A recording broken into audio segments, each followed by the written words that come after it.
पिंपरी चिंचवड शहर हे शहर गेल्या 2 दशकात स्वतःच्या प्रगतीचे आलेख उंचावत आहे. येथील शिक्षणाने, तंत्रज्ञानाने व ते हिरिरीने आत्मसात करणाऱ्या नव्या पिढीने कायम देशाच्या विकासात मोलाचं योगदान दिलेलं आहे.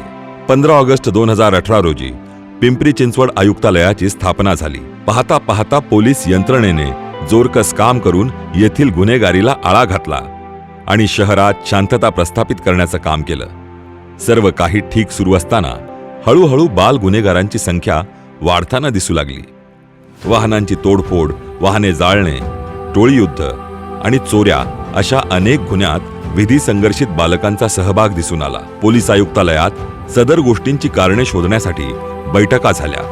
त्यातून असे निदर्शनास आले की पिंपरी चिंचवड शहरात लोकसंख्या वाढीतून प्राधान्याने पोटापाण्याचा प्रश्न घेऊन आलेली माणसे त्यांच्या कामात व्यस्त राहू लागली आणि त्यांची मुले मात्र मुख्य प्रवाहापासून लांब जाऊ लागली. या मुलांचा रिकामा वेळ चौकाचौकातील टोळ्यांच्या गोंगाटात व्यतीत व्हायला लागतो आणि मग भांडण, मारामाऱ्या, व्यसन आणि परिणामी गुन्हेगारी क्षेत्र हा त्यांचा मार्ग बनतो.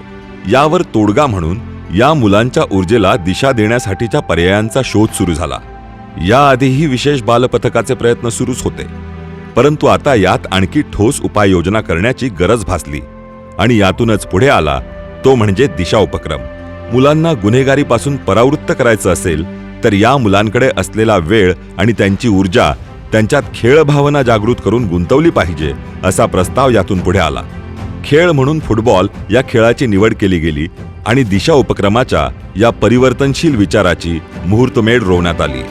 मुलांना या खेळाचे योग्य प्रशिक्षण मिळावे यासाठी संदेश बोर्डे आणि त्यांच्या टीमने मोलाचं सहकार्य केलं. प्रशिक्षणासाठी 15 प्रशिक्षकांची नेमणूक त्यांच्याकडून करण्यात आली. यामुळे मुलांना फुटबॉलचे योग्य ते प्रशिक्षण मिळायला मदत झाली. सुरुवातीला 50च्या आसपास असणारी मुलांची ही संख्या 459 मुलांपर्यंत पोहोचली. तसेच त्यांच्या 31 टीम तयार करण्यात आल्या. अंधारात हरवलेल्या व्यक्तीला आशेचा एक किरण दाखवला तर त्याची वाटचाल आपोआप प्रकाशाच्या दिशेने सुरू होते. सदहेतूने हाती घेतलेली ही मोहीम परिवर्तनाचे रूप घेऊ लागली. अशा उपक्रमांना मदतीचे हात आपोआप मिळू लागतात. हे कार्य पाहून एमक्यूआर फार्मा, चाकण इंडस्ट्रियल असोसिएशन या संस्थांनी मुलांना फुटबॉल, टी-शर्ट, शूज अशी विविध संसाधने पुरवली. मुलांनी स्वतः आपापल्या समन्वयक पोलीस अधिकारी आणि त्यांचे वरिष्ठ पोलीस अधिकारी यांच्याशी बोलून फुटबॉल स्पर्धांचे आयोजन करावे अशी विनंती केली. त्याप्रमाणे सांगवी, रावेत, पिंपरी या भागात फुटबॉल स्पर्धांचे यशस्वी आयोजन करण्यात आले आणि त्याच जोमात बालेवाडी येथे अंतिम सामनेही आयोजले गेले. यासोबत दिशा उपक्रमांतर्गत आतापर्यंत 638 विधी संघर्षित बालकांचे समुपदेशन करण्यात आलं आहे. साधारण 5 NGO दिशा उपक्रमात जोडल्या गेल्या. 68 मुलांना व्यसनांपासून परावृत्त करण्यात आलं. शाळा सोडून इतर मार्गाला लागलेली 29 मुले परत शाळेत जाऊ लागली.